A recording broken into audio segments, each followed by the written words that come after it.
بعد الحمد والصلاة أما بعد فأعوذ بالله من الشيطان الرجيم بسم الله الرحمن الرحيم وما خلقنا السماء والأرض وما بينهما لاعبين وقال النبي صلى الله عليه وسلم طلب العلم فريضة على كل مسلم أو كما قال عليه الصلاة والسلام رواه ابن ماجه।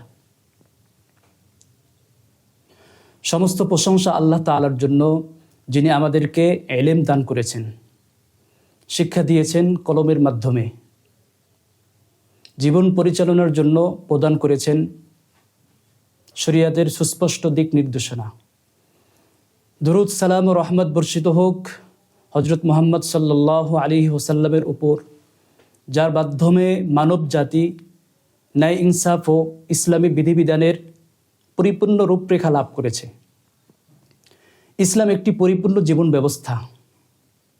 এখানে যেমন ঈমান, ইবাদত, আখলাক ও আত্মশুদ্ধির বিধান রয়েছে, ঠিক তেমনি ব্যক্তি, পরিবার, সমাজ ও রাষ্ট্র পরিচালনার জন্য রয়েছে সুসংহত বিধিবিধান ও আইন ব্যবস্থা। এই সকল বিধিবিধান ও আইন ব্যবস্থার মৌলিক জ্ঞান অর্জন করা প্রতিটি মুসলিমের জন্য অপরিহার্য ফরজে আইন, যার মাধ্যমে সে নিজের দায়িত্ব কর্তব্য সম্পর্কে জানতে পারবে এবং শরীয়তের সীমারেখার মধ্যে নিজেকে পরিচালনা করতে সক্ষম হবে। বর্তমান সময়ে নানা সামাজিক, আর্থিক ও পারিবারিক বিভিন্ন জটিলতার সম্মুখীন হয়ে আমরা প্রায় শরীয়ত সম্মত সঠিক সমাধান থেকে মাহরুম হই। এর অন্যতম কারণ হলো ফরজে আইন ইলমের প্রাথমিক ও প্রয়োজনীয় জ্ঞানের অভাব। এই শূন্যতা পূরণের লক্ষ্যে আল হিকমাতুন নাফিয়া ফাউন্ডেশনের উদ্যোগে মুসলমানদের জীবনে পূর্ণাঙ্গ ফরজে আইন বিষয়ক কোর্সের আয়োজন করা হয়েছে, যাতে শিক্ষার্থী শুধুমাত্র ইলম অর্জনেই নয়, বরং বাস্তব জীবনে এর যথাযথ প্রয়োগ করতে পারে। এই কোর্সে সহজ ও সাবলীল ভাষায় ফরজে আইন ইলমের মৌলিক ধারণা, এর গুরুত্ব, শ্রেণীভাগ, ব্যক্তিগত ও সামাজিক জীবনে এর প্রয়োগ এবং সমসাময়িক গুরুত্বপূর্ণ বিভিন্ন মাসলা মাসাইল নিয়ে আলোচনা করা হবে। কোরআন, সহিহ হাদিস এবং গ্রহণযোগ্য ফিকহি সূত্রে বিষয়গুলো আলোচনা করা হবে। আমরা দৃঢ়ভাবে প্রত্যাশা করি এই কোর্সের মাধ্যমে শিক্ষার্থীদের মাঝে দায়িত্ববোধ, শরীর সচেতনতা এবং আমলী জীবন গঠনের ক্ষেত্রে গুরুত্বপূর্ণ ভূমিকা রাখবে। আল্লাহ তাআলা আমাদের এই চেষ্টাকে কবুল করুন, আমাদের প্রত্যেককেই ইলমে নাফে এবং আমলে সলিহের তৌফিক দান করুন, আমিন।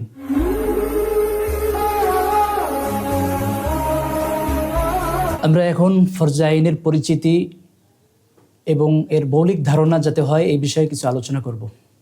ইলম মানে জ্ঞান। এই ইলম দুই ধরনের, একটি হলো ফরজে আইন, একটি হলো ফরজে কিফায়া। আমরা সাধারণত ফরজে আইন ইলম বলতে বুঝে থাকি একজন মুসলমান হিসাবে পরিচিত হওয়ার জন্য, মুসলিম হিসাবে নিজেকে পরিচয় দেওয়ার জন্য যতটুকু ইলম অর্জন করা দরকার ততটুকু ইলমকেই আমরা ফরজে আইন ইলম হিসাবে বুঝে থাকি। ফরজে আইন ইলমের পরিচয় এবং এর মৌলিক ধারণা দিতে গিয়ে বিভিন্ন ইমাম বিভিন্ন বক্তব্য প্রদান করেছেন। ইমাম নববী রাহিমাহুল্লাহ তার আল মাজমু শরহুল মুহাজ্জাবে 1 নম্বর খণ্ডের 46 পৃষ্ঠায় বলেছেন, তাআল্লুবুল মুকাল্লাফি মা লা ইয়াতাআত্তাল ওয়াজিবু আল্লাযী তাআয়্যানা আলাইহি ফি'লুহু ইল্লা বিহি। অর্থাৎ শরীয়তের বিধিবিধান যার জন্য আবশ্যক হয় এমন ব্যক্তির জন্য যতটুকু পরিমাণ ইলম অর্জন করা তার উপর আরোপিত দায়িত্ব ততটুকু ইলম হলো ফরজে আইন ইলম। ইমাম মালিক রাহিমাহুল্লাহ বলেছেন, তুমি লক্ষ্য করো সকাল থেকে সন্ধ্যা পর্যন্ত তোমার কি কি প্রয়োজন হয়, এমনইভাবে সন্ধ্যা থেকে সকাল পর্যন্ত তোমার কি কি প্রয়োজন হয় তা গ্রহণ করে নাও, অন্য কিছুকে এই ক্ষেত্রে প্রাধান্য দিও না। অর্থাৎ একজন মানুষের দৈনন্দিন জীবনে, চাই তা দিনী বিষয় হোক অথবা পার্থিব, দৈনন্দিন জীবনের এইসব ক্ষেত্রে ইসলামের দিক নির্দেশনা কি, সেই দিক নির্দেশনাগুলো জানাই হলো ফরজে আইন ইলম। সুতরাং আমরা বলতে পারি ঈমান, আকীদা, নামাজ, রোজা, হজ, যাকাতের মৌলিক জ্ঞান অর্জন করা এবং এগুলোর ভূমিকা স্বরূপ ওযু, গোসল এবং তায়াম্মুম সম্পর্কে জানা, অর্থাৎ প্রতিটি ফরজ বিধান তা পালন করার জন্য যত বিষয়ে জানার প্রয়োজন হয় সবগুলোই ফরজে আইন ইলমের অন্তর্ভুক্ত। তাই তো ইবনে তাইমিয়া রহিমাহুল্লাহ তার মাজমুউল ফাতাওয়ার মধ্যে 1 নং খণ্ডের 46 পৃষ্ঠায় বলেছেন, আল্লাহ তাআলা বান্দাকে কিসের আদেশ করেছেন এবং কি থেকে নিষেধ করেছেন সে সম্পর্কে জানাই হলো ফরজাইন ইলম। আসুন এখন আমরা জেনে নেই ফরজাইন ইলমের মৌলিক কয়েকটি ভাগ। প্রথমত আকাঈদুল ইসলাম, অর্থাৎ আল্লাহ, রাসূল, পরকাল এবং ইসলামের মৌলিক বিষয় সম্পর্কে কেমন বিশ্বাস পোষণ করা দরকার, এই বিষয়ে একজন মুসলমানের পরিপূর্ণ জ্ঞান থাকাটা ফরজাইন ইলমের অন্তর্ভুক্ত। এর দ্বিতীয় ভাগ হিসাবে বলতে পারি ফরাঈদুল ইসলাম, অর্থাৎ আল্লাহ তাআলা তার বান্দার উপরে কি কি বিষয় ফরজ করেছেন সেই বিষয়গুলো জানা থাকা ফরজাইন ইলমের অন্তর্ভুক্ত। আরেকটি ভাগ হলো মাহারিমুল ইসলাম, অর্থাৎ আল্লাহ তাআলা কি কি বিষয়ে নিষেধ করেছেন, হারাম কি কি বিষয় আছে, এগুলো সম্পর্কে পরিপূর্ণ জ্ঞান থাকাটাও ফরজাইন ইলমের অন্তর্ভুক্ত। আরেকটি প্রকার হলো আখলাকুল ইসলাম, অর্থাৎ ইসলাম একজন মুসলিমকে কোন ধরনের চরিত্র আখলাক ধারণের নির্দেশ দিয়েছে, তার চরিত্র স্বচ্ছতার জন্য তার অন্তরকে কিভাবে স্বচ্ছ রাখবে, এই বিষয়ে শরীয়তের দিক নির্দেশনা কি সেই বিষয়ে জানাটাও তার জন্য ফরজাইন ইলমের অন্তর্ভুক্ত। আরেকটি বিষয় হলো আদাবুল ইসলাম। আদাব বললে আমরা কেমন যেন মনে করি যে বিষয়টি ঐচ্ছিক, তাই ক্ষেত্রে অনেক আদব এরকম আছে যেটা ফরজ, কিছু আদব আছে মুস্তাহাব, কিছু আদব আছে ওয়াজিব। তো এই যে কোন আদবের স্তর কি এইটা জানাটা ফরজাইন। তো মৌলিকভাবে এই 5টি শ্রেণীর মধ্যে ফরজাইন ইলমকে ভাগ করা যায়। আসুন এখন আমরা জেনে নেই ফরজাইন ইলম যে 5 ভাগে অথবা এই ধরনের ভাগে যেইগুলোই আছে, যতগুলোই আছে, এগুলো আবার 2 ভাগে ভাগ করা হয়ে থাকে। 1 নম্বর হলো, প্রথম ভাগ হলো একজন মুসলমান বালিগ হওয়ার সময় থেকে নিয়ে তার ফরজাইন ইলম, যত সেক্টরে ফরজাইন ইলম রয়েছে সবগুলো শিখতে থাকা, শিখা বন্ধ না করা, সুযোগ সময় বের করে শিখতে থাকা। আরেকটি ভাগ হলো যখন যে কাজের সাথে যুক্ত হবে ওই কাজ সংশ্লিষ্ট বিধিবিধান কি সেটা জানা। যেমন ব্যবসা বাণিজ্যে কেউ জড়িত হলো, ব্যবসা করা শুরু করলো, তখন তার জন্য ব্যবসার মধ্যে 3টি ভাগ রয়েছে, পুরাটাই হারাম, পুরাটাই হালাল, হালাল হারামের সংমিশ্রণে কিছু ব্যবসা বাণিজ্য রয়েছে। তো কোনটা হালাল কোনটা হারাম এবং কোনটা দুইটার সমন্বয় হয়েছে, এগুলো জানাও একজন মুসলমানের জন্য যে ব্যবসা শুরু করছে তার জন্য ফরজাইন। দেখেন এই শ্রেণীটা, এই প্রকারটা যে ব্যবসায়ের জন্য ব্যবসা সংশ্লিষ্ট আলোচনা জানতে হবে, অন্য কারোর জন্য এটা আবার জানাটা জরুরি না। ডাক্তারের জন্য তার এই বিষয়ক যে ইসলামের যে দিক নির্দেশনা আছে সেগুলো জানতে হবে। একজন শিক্ষকের জন্য তার শিক্ষা ব্যবস্থা পরিচালনার জন্য যা কিছু দরকার সেগুলো জানতে হবে। একজন বাবার জন্য তার বাবা হওয়া হিসাবে ইসলামের কি দিক নির্দেশনা রয়েছে সেগুলো তার জানতে হবে। একজন সন্তান তার সন্তান হওয়া হিসাবে তার বাবা মা এর কি হক রয়েছে সেগুলো জানতে হবে। এভাবে প্রতিটি শ্রেণী, প্রতিজন পেশাজীবী তার পেশার সাথে সংশ্লিষ্ট ইসলামের দিক নির্দেশনা তার জানতে হবে।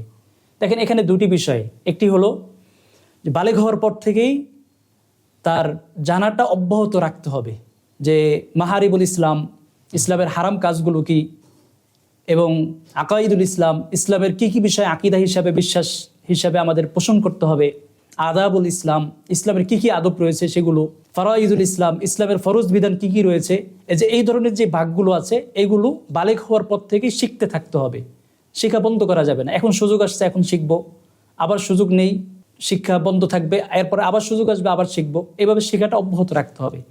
আর আরেকটি হলো বিভিন্ন পেশার সাথে যুক্ত হওয়ার পরে ওই পেশার সাথে ইসলামের কি দিক নির্দেশনা আছে সেগুলো, ইসলামের বিধিবিধান কি আছে সেগুলো জানা। তো আরেকটি হলো ফরজাইন ইলমের 2টি স্তর বা 2টি ধাপ রয়েছে। একটি হলো ওই বিষয়ক ইলম অর্জন করা, ওই বিষয় সম্পর্কে শরীয়তের হুকুম জানা। আরেকটি হলো ওই হুকুমের প্রায়োগিক দিক জানা। যেমন নামাজ, তো নামাজ ফরজ, এটা আমরা জানলাম। তো নামাজ এই ফরজ বিধান এটা আদায় করার জন্য এর প্রায়োগিক দিক কি কি, ওযু ফরজ, পবিত্রতা অর্জনের জন্য যত মাধ্যম আছে, তায়াম্মুম, গোসল, এই সম্পর্কে জানা। নামাজের রক্ত কি এই সম্পর্কে জানা। নামাজ কোন স্থানে আদায় করলে সহি হবে এই সম্পর্কে জানা, এভাবে প্রতিটি বিষয়ে তার হুকুম জানা, পাশাপাশি তার প্রায়োগিক দিকও জানা। দুটি সমন্বয়ে যদি আমরা করি তাহলে ফরজে আইন আদায় হবে। হুকুম জানলাম, তার প্রায়োগিক দিক জানলাম না, হবে না। আবার তার প্রায়োগিক দিক জানলাম, হুকুম জানলাম না, তাও হবে না। হুকুম জানার পরে তা কীভাবে পালন করতে হবে, তার বিধিবিধান জেনে ওইভাবে পালন করলেই তখন বলা হবে যে আমার উপরে যে ফরজে আইন হিসাবে জরুরি ছিল এটা আদায় হবে।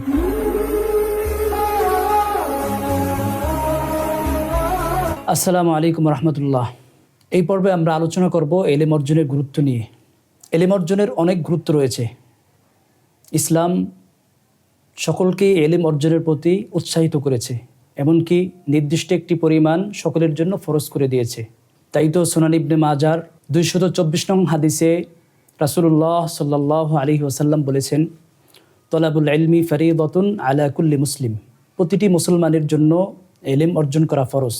এলেম অর্জনের গুরুত্ব দিতে গিয়ে আল্লাহ তাআলা সূরা তওবার 122 নং আয়াতে বলেছেন, ওয়ামা কানাল মুমিনুনা লিয়ানফিরু কাফা ফালাউলা নাফারা মিন কুল্লি ফিরকাতিন মিনহুম তাইফা লিয়াতাফাক্কাহু ফিদ্দীন ওয়ালিয়ুনযিরু কওমাহুম ইযা রাজাউ ইলাইহিম লাআল্লাহুম ইয়াহযারুন।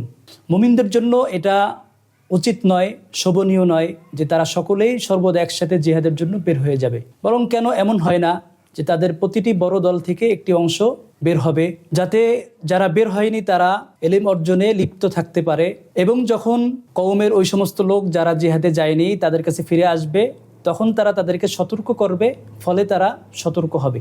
এই আয়াতের ব্যাখ্যায় ইমাম কুরতুবী রাহিমাহুল্লাহ তার তাফসিরে কুরতুবীর 8 নং খণ্ডের 295 নং পৃষ্ঠায় বলেছেন, হাদিহিল আয়াতু আসলুন ফি উজুবি তলাবিল ইলমি ওয়া ক্বালা আইদান তলাবুল ইলমি ফাযীলাতুন আযীমা ওয়া মারতাবাতুন শরীফা লা ইউয়াজিহা আমালুন। যার অর্থ হলো এই আয়াতটি এলেম অর্জন এর আবশ্যকীয়তা হওয়ার ক্ষেত্রে একটি বড় দলিল। তিনি আরো বলেন, এলেম অর্জন করা এমন মর্যাদাময় বিষয় এবং গুরুত্বপূর্ণ বিষয় যে এর সমকক্ষ অন্য কোনো আমল হতে পারে না। সুবহানাল্লাহ। এমনকি মাজমাউজ জাওয়ায়েদের 1 নম্বর খণ্ডের 164 নং পৃষ্ঠায় আল মুজাবুল কাবীরের হাওলায় একটি হাদিস, লম্বা একটি হাদিস বর্ণিত হয়েছে, যেখানে এলেমের প্রতি অনীহা প্রকাশকারীকে আল্লাহ রাসূল সাল্লাল্লাহু আলাইহি ওয়াসাল্লাম শাস্তিযোগ্য বলেছেন। সম্মানিত দর্শক মণ্ডলী, এলেম অর্জনের ধারা সাহাবায়ে কেরামদের মাঝে সমানভাবে ব্যাপকভাবে প্রচলিত ছিল। শুধু পুরুষ নয়, মা বোনরাও এলেম অর্জনের ক্ষেত্রে এগিয়ে ছিলেন। সহিহ বুখারীর 7310 নং হাদিসে হযরত আবু সাঈদ খুদরি রাদিয়াল্লাহু তাআলা আনহু বলেন, জাত ইমরাতুন ইলা রাসূলিল্লাহি সাল্লাল্লাহু আলাইহি ওয়াসাল্লাম ফাকালাত ইয়া রাসূলাল্লাহ যাহাবার রিজালু বিহাদিসিক ফাজআল লানা মিন নাফসিকা ইয়াওমান নাতিকা ফীহি তুআল্লিমুনা মিম্মা আল্লামাকাল্লাহ।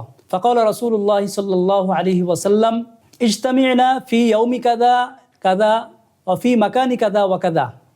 ফাজতামা'না ফাতাহুন্না রাসূলুল্লাহ সাল্লাল্লাহু আলাইহি ওয়াসাল্লাম ফাআল্লামাহুন্না মিম্মা আল্লামাহুল্লাহ। অর্থাৎ একজন মহিলা নবী সাল্লাল্লাহু আলাইহি ওয়াসাল্লামের কাছে এসে বললেন, হে আল্লাহর রাসূল, সকল হাদিস তো পুরুষ সাহাবীগণ, পুরুষ লোকেরা শুনে নিচ্ছে, আমরা কিছুই শুনতে পাচ্ছি না। তাই আপনার পক্ষ থেকে আমাদের জন্য একটি দিন ধার্য করে দিন, যেই দিনে আপনি আমাদেরকে শিক্ষা দিবেন। তখন নবী সাল্লাল্লাহু আলাইহি ওয়াসাল্লাম ওই মহিলাকে লক্ষ্য করে বলেছেন যে তোমরা অমুক অমুক স্থানে অমুক অমুক দিনে জমা হবে। ফলে তারা ওই সময়ে জমা হয়েছেন এবং আল্লাহ রাসূল সাল্লাল্লাহু আলাইহি ওয়াসাল্লাম তাদেরকে ওই দিনগুলোতে শিক্ষা দিয়েছেন।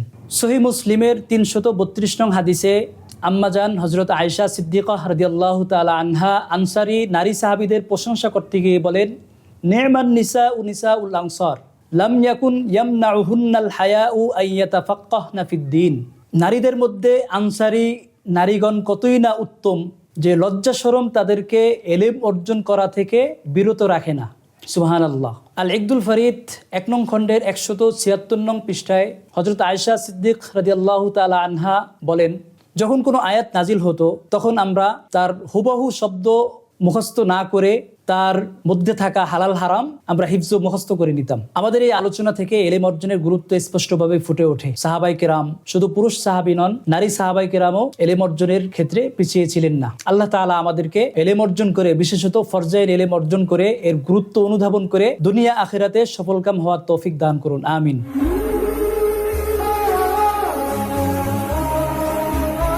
আসসালামু আলাইকুম রহমতুল্লাহ।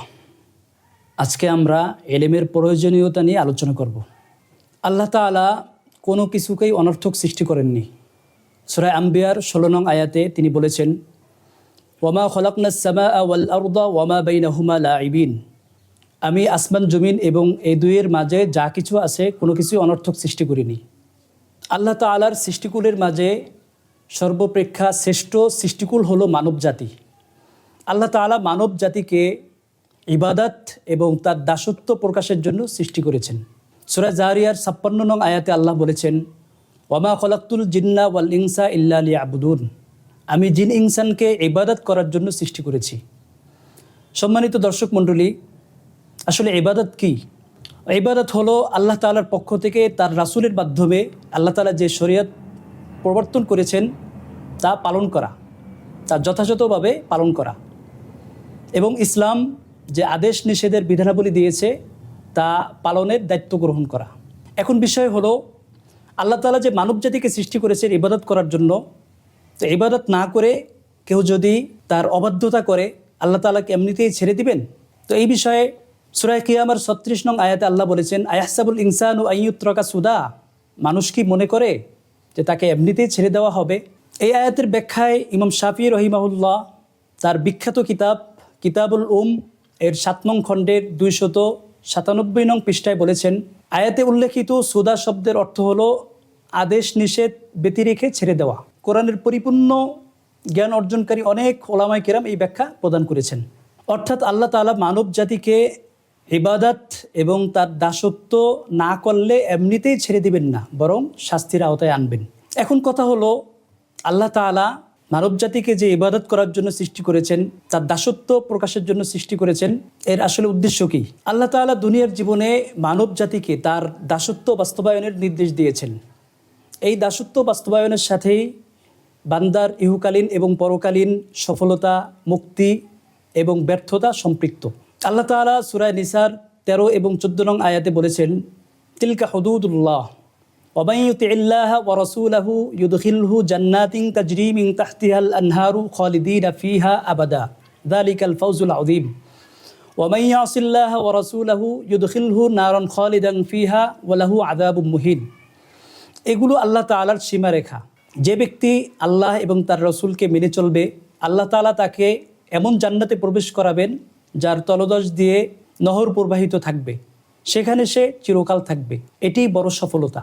পক্ষান্তরে যে আল্লাহ এবং তার রাসূলকে মেনে চলবে না, আল্লাহ তাআলা তাকে জাহান্নামে প্রবেশ করাবেন, সে সেখানে চিরস্থায়ী থাকবে, আর তার জন্য থাকবে লাঞ্ছনাদায়ক শাস্তি। তো এখান থেকে বোঝা গেল আল্লাহ তাআলা মানব জাতিকে যে উদ্দেশ্য নিয়ে সৃষ্টি করেছেন, সেই উদ্দেশ্য তথা ইবাদত বা দাসত্ব প্রকাশ করা, এটাই সফলতা। এখন একটি প্রশ্ন চলে আসে, বান্দা তার উপর আরোপিত দায়িত্ব কিভাবে পালন করবে? এর সহজ এবং সঠিক উত্তর হলো, বান্দা তার উপর আরোপিত দায়িত্ব পালন করতে হলে সেই বিষয়ে তার জ্ঞান থাকতে হবে, এলেম থাকতে হবে। কি কি বিষয় তার উপর আছে, কি কি বিধান আছে, কি কি বিধানাবলী তার উপর আছে, কি কি আদেশ আছে, কি কি নিষেধ আছে, সেই বিষয়ে তার সর্বপ্রথম এলেম থাকতে হবে।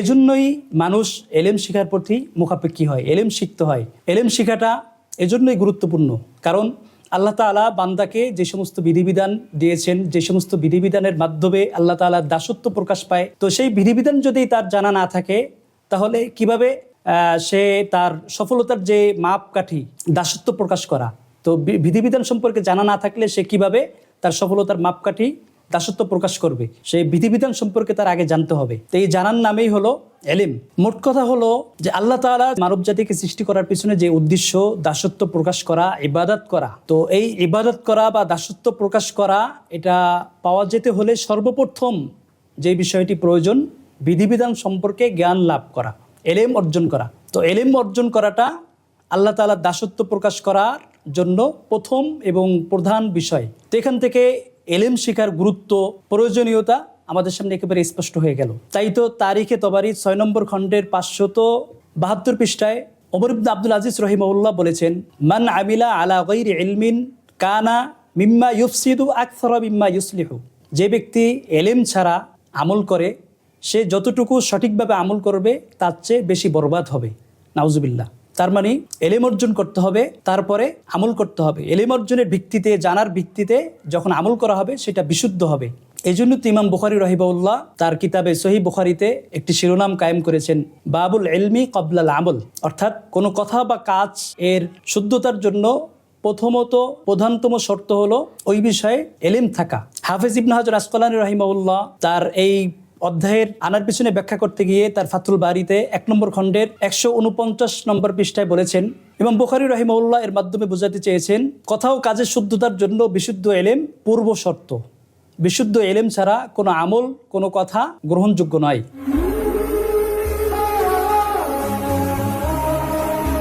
আসসালামু আলাইকুম রহমতুল্লাহ। আমরা এখন আলোচনা করব ইলম অর্জনের ফজিলত নিয়ে। কোরআন সুন্নাহ ইলম অর্জনের অনেক ফজিলত বর্ণিত হয়েছে।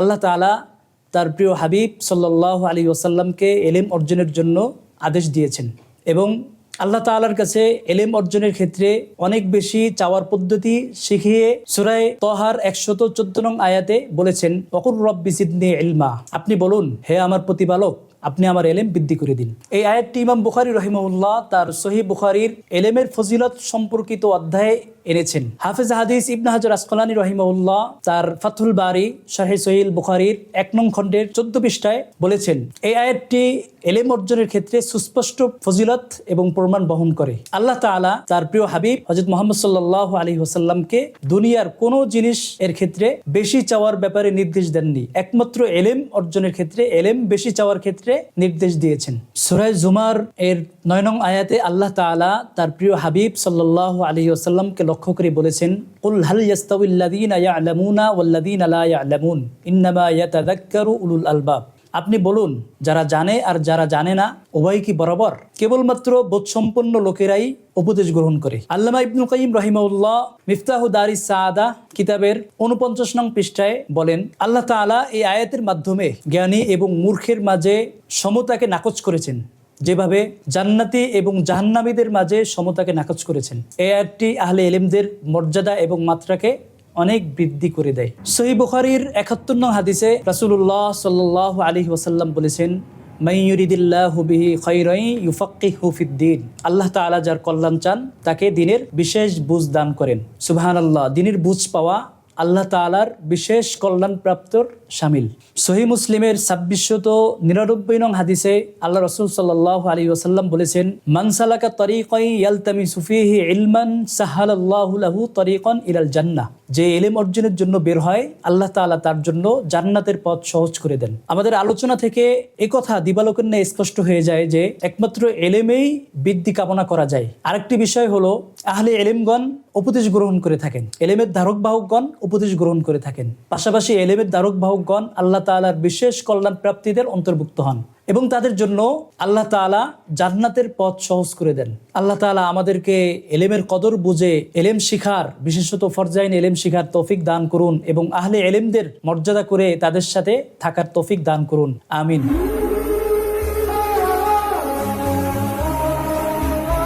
আসসালামু আলাইকুম রহমতুল্লাহ। এই পর্বে আমরা আলোচনা করব খুবই গুরুত্বপূর্ণ বিষয় তথা ফরজাইন ইলমের পরিধি নিয়ে। ফরজাইন ইলমের পরিধি অনেক লম্বা, তবে আমরা এখানে মোটামুটি পূর্ণাঙ্গ একটি পরিধি নিয়ে আলোচনা করব। মহান আল্লাহ তাআলা সূরা বাকারার 298 নং আয়াতে বলেছেন, ইয়া আইয়ুহাল্লাযীনা আমানু দুখুলু ফিস-সিলমি কাফা ওয়া লা তাত্তাবিউ খুতুওয়াতিশ শাইতান ইন্নাহু লাকুম আদুউম মুবিন, হে মুমিনগণ তোমরা পরিপূর্ণরূপে ইসলামে প্রবেশ করো, শয়তানের পদাঙ্ক অনুসরণ করো না, নিশ্চয়ই সে তোমাদের প্রকাশ্য শত্রু। সম্মানিত দর্শক মণ্ডলী, ইসলামে পরিপূর্ণভাবে প্রবেশ করতে গেলে প্রথমে যেই বিষয়টি শিখতে হয়, জানতে হয়, সেটি হলো ঈমান এবং ইসলাম। ঈমান এবং ইসলামের একেবারেই প্রাথমিক স্তর হলো ওই পরিমাণ যেই পরিমাণ জানলে একজন মুসলমান হিসাবে ইসলামী জীবন ব্যবস্থায় নিজেকে পরিচয় দিতে পারে। জানার পাশাপাশি যখন প্রায়োগিকভাবে সেটা শেখা হবে, বাস্তব ময়দানে প্রয়োগ করা হবে, প্রয়োগ করার পন্থা এবং পদ্ধতি জানা যাবে, তখন সেই শিক্ষাটা পরিপূর্ণ হয়েছে এবং ফরজাইনের যে হুকুম আছে তা শিখতে হবে, অর্থাৎ জ্ঞান অর্জন করতে হবে এবং তার প্রায়োগিক পদ্ধতিও শিখতে হবে। আমরা এখন আলোচনা করব সংক্ষেপে ফরজাইন ইলমের কিছু পরিধি নিয়ে। 1 নম্বর, সংক্ষেপে বললে ফরজাইন ইলমের পরিধি হলো 1, ইসলামী আকায়েদ তথা তাওহীদ এবং শিরিকের জ্ঞান, অর্থাৎ কোনটি শিরিক যেটির সাথে ঈমান হয় না, কোনটি তাওহীদ যেটি ছাড়া ঈমান হয় না, এমনইভাবে রিসালাত, আকীদায়ে খতমে নবুওয়াত, যা দিন শরিয়াত এবং কোরআন সুন্নাহ সব কিছুর মূল। 2 নম্বর, আহলে সুন্নাত ওয়াল জামাতের মাশরাবের সঠিক পরিচিতি, যার ফলে আমরা বিভিন্ন গোমরা ফিরকার মত ও পথ থেকে বাঁচতে পারবো। 3 নম্বর, ইসলামের শরিয়াতের মৌলিক বিধিবিধান, আরকান ইসলাম, ফারায়েদে ইসলাম, এগুলো ফরজাইন ইলমের পরিধির অন্তর্ভুক্ত, এগুলো জানতে হবে। 4 নম্বর, কোরআন বিশুদ্ধভাবে তাজবিদের সাথে শিক্ষা গ্রহণ করতে হবে। 5 নম্বরে, নামাজ, রোজা, হজ, জাকাত সহ যাবতীয় ইবাদতের বিভিন্ন মাসলা মাসাইল এবং এগুলোর আমলি মশক শিখতে হবে। 6 নম্বরে, ইলমুল হাল তথা শরীয়তের যে হুকুম যখন পালন করা আবশ্যক হয় অথবা যে বিষয়ে যখন প্রয়োজন হয় ওই বিষয়ে মাসলা মাসাইল জেনে নেওয়া। এই কারণেই তো পেশাজীবীদের জন্য যেই পেশায় যুক্ত হোক না কেন, যুক্ত হওয়ার পূর্বে ওই সংশ্লিষ্ট ফরজাইন ইলম শিখতে হবে। ফরজাইন ইলম শিখা ছাড়া যদি ওই পেশায় যুক্ত করা হয় তখন বিভিন্ন হারাম কাজের সাথে যুক্ত হওয়ার সম্ভাবনা আছে। এই জন্য প্রত্যেক পেশাজীবী তার পেশার সাথে শরীর যে হুকুম আহকামগুলো আছে সেইগুলো তার জন্য শিখতে হবে। এটি হলো ইলমুল হাল। 7 নম্বর, উপার্জন, ব্যয়, লেনদেন এবং হালাল হারামের জরুরি বুনিয়াদী মাসলাগুলো। 8 নম্বর, আদব আখলাকের বুনিয়াদী অংশ। 9 নম্বর, নফসের ইসলাহ এবং তাসাউফ তথা কলবের আত্মশুদ্ধি সম্পর্কিত বুনিয়াদী বিষয়গুলো। 10 নম্বর, হুকুকুল্লাহ এবং হুকুকুল ইবাদ তথা খালেক মাখলুকের হক। 11 নম্বর, কবিরা গুনাহ এবং শরীয়তের হারাম বিষয়গুলো, যাতে করে এগুলো থেকে বেঁচে তাকওয়ার জীবন অর্জন করা সহজ হয়। 12 নম্বরে, হাদিস এবং সিরাতের উল্লেখযোগ্য একটি অংশ। 13 নম্বর, সুন্নাত ও বেদাত অর্থাৎ সুন্নাত অনুযায়ী আমল করা এবং বেদাত থেকে বাঁচার জন্য এটিও শিখতে হবে। 14 নম্বর, যে সমস্ত বিষয়ের কারণে ঈমান নষ্ট হয়ে যায় সে সমস্ত বিষয়ও ফরজাইন ইলমের পরিধির অন্তর্ভুক্ত। এই বিষয়গুলোর এলেম অর্জন হয়ে গেলে ইমানের তথা শোয়াবুল ইমানের অন্যান্য শাখাগুলোরও এলেম অর্জন হয়ে যাবে। তবে শর্ত হলো এলেম এমনভাবে শিখতে হবে যাতে করে দিনের বুঝ চলে আসে, তাকওয়ার জীবন লাভ হতে থাকে এবং নিজেদের মধ্যে সচেতনতা তৈরি হয়। আল্লাহ তাআলা আমাদেরকে ফরজাইন ইলমের পরিধি বুঝে সেই অনুযায়ী এলেম অর্জন করে দুনিয়া এবং আখিরাতের সফলতা অর্জন করার তৌফিক দান করুন। আমিন।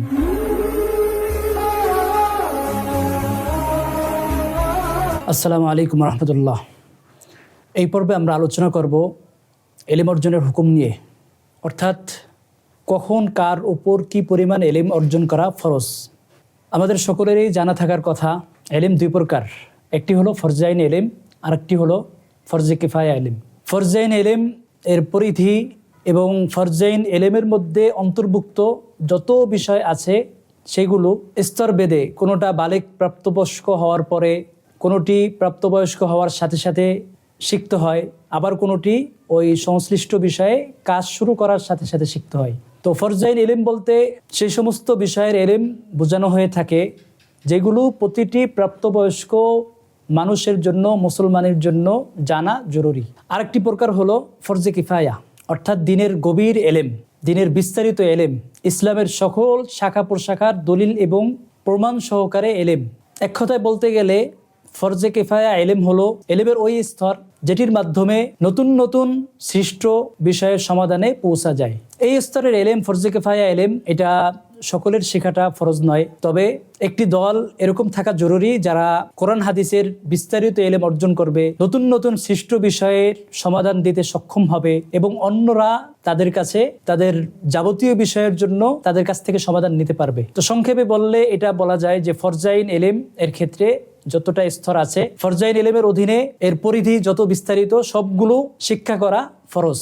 আর ফরজে কিফায়ার ক্ষেত্রে এক শ্রেণীর মানুষ যদি এগুলো শিক্ষা অর্জন করে তাহলে অন্যদের থেকে এটার ফরজিয়াত আদায় হয়ে যায়। সকলের জন্য এটা শিক্ষা করাটা জরুরি নয়। আল্লাহ তাআলা আমাদেরকে এলেমের কদর বুঝে, এলেমের হুকুম জেনে, কার জন্য কি পরিমাণ এলেম কখন শিক্ষা করা জরুরি এটা জেনে সেই অনুযায়ী শিক্ষা গ্রহণ করে দুনিয়া আখিরাতে সফলকাম হওয়ার তৌফিক দান করুন। আমিন। এ পর্বে আমরা আলোচনা করব ফরজাইন এলেমের শরঈ ভিত্তি নিয়ে। ফরজাইন এলেমের শরঈ ভিত্তি বলতে উদ্দেশ্য হলো কোরআন, সুন্নাহ এবং উলামায়ে কিরামের বক্তব্যের ওই দলিলগুলো যেগুলোর মাধ্যমে একজন মুসলমানের জন্য তার নির্ধারিত পরিমাণ এলেম অর্জন করাটা সাব্যস্ত হয়। অর্থাৎ কোরআন মাজিদের যে সমস্ত আয়াত দ্বারা মুসলমানের তার জরুরি এলেম অর্জন করাটা সাব্যস্ত হয় সেই সমস্ত আয়াত ফরজাইন এলেমের ভিত্তি, দলিল।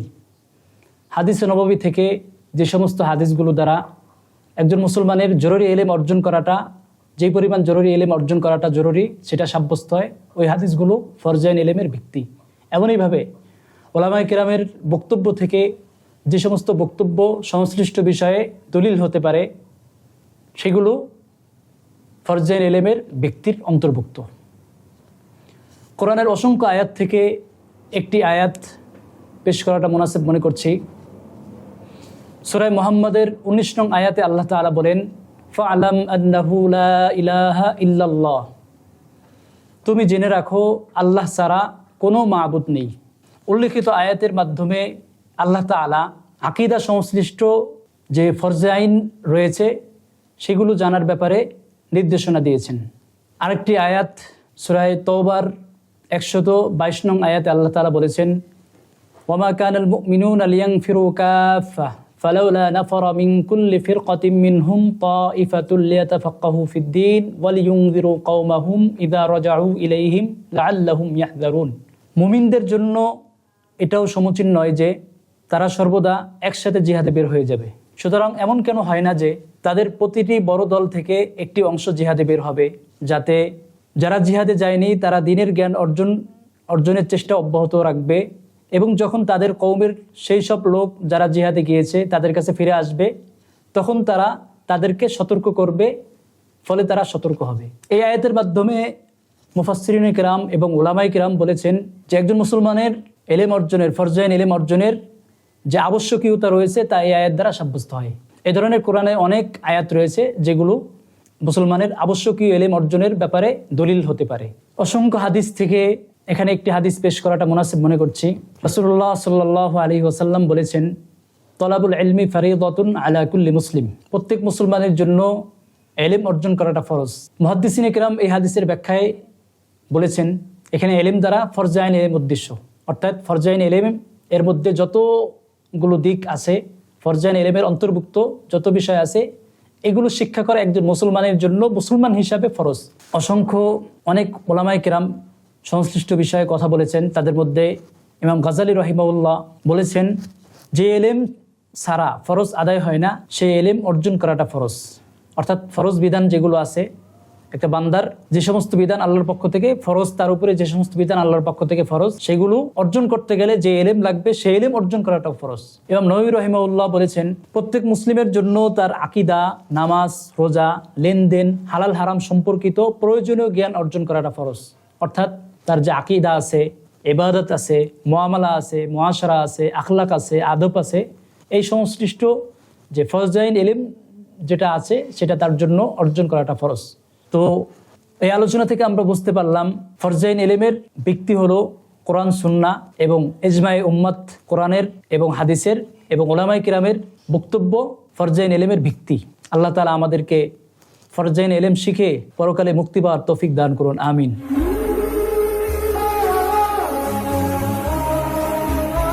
আসসালামু আলাইকুম রহমতুল্লাহ। এই পর্বে আমরা আলোচনা করব ফরজাইন এলেম কাদের কাছ থেকে শিখব, বা যাদের কাছ থেকে ফরজাইন এলেম শিখব তাদের কেমন হওয়া চাই। ফরজাইন এলেম যেহেতু দিন ও ইসলামের শিক্ষা, ইসলামী আকীদা ও বিধিবিধানের শিক্ষা, তাই এই ক্ষেত্রে গুরুত্বপূর্ণ শর্ত এবং মূলনীতি হলো যাদের কাছ থেকে আমরা এই এলেম শিখব বা যেই প্রতিষ্ঠান থেকে আমরা এই এলেম শিখব, এটা সব ক্ষেত্রেই, সব এলেম অর্জনের ক্ষেত্রেই এটা গুরুত্বপূর্ণ। বিশেষত ফরজাইন এলেম, অর্থাৎ যে এলেম না শিখলেই নয় একজন মুসলমানের জন্য, একজন মুমিনের জন্য যে এলেম শিখতেই হবে, তো সেই এলেমটা কাদের থেকে নিব, সেই এলেমটা কোন প্রতিষ্ঠান থেকে নিব বা কোন ধরনের লোকদের থেকে নিব। এই ক্ষেত্রে গুরুত্বপূর্ণ মূলনীতি এবং শর্ত হলো তারা সহিহ আকীদার অনুসারী হতে হবে, আহলে সুন্নাত ওয়াল জামাতের অনুসারী হতে হবে, পাশাপাশি বাড়াবাড়ি এবং সারাসারি পরিহার করে ভারসাম্যময় পন্থার অধিকারী হতে হবে। তার মানে তিনটা শর্ত। এক নম্বর হলো আহলে সুন্নাত ওয়াল জামাতের অধিকারী হতে হবে, আরেকটি হলো সহিহ আকীদা বিশ্বাসের অধিকারী হতে হবে, তিন নম্বর হলো বাড়াবাড়ি এবং সারাসারি পরিহার করে ভারসাম্যময় পন্থায় তাদের চলাফেরা করতে হবে। আল্লাহ তাআলা আমাদেরকে ফরজাইন এলেম শিক্ষার ক্ষেত্রে এই ধরনের প্রতিষ্ঠান বা এই ধরনের লোকদের থেকে শিখে দুনিয়া এবং আখিরাতে সফলকাম হওয়ার তৌফিক দান করুন, আমিন।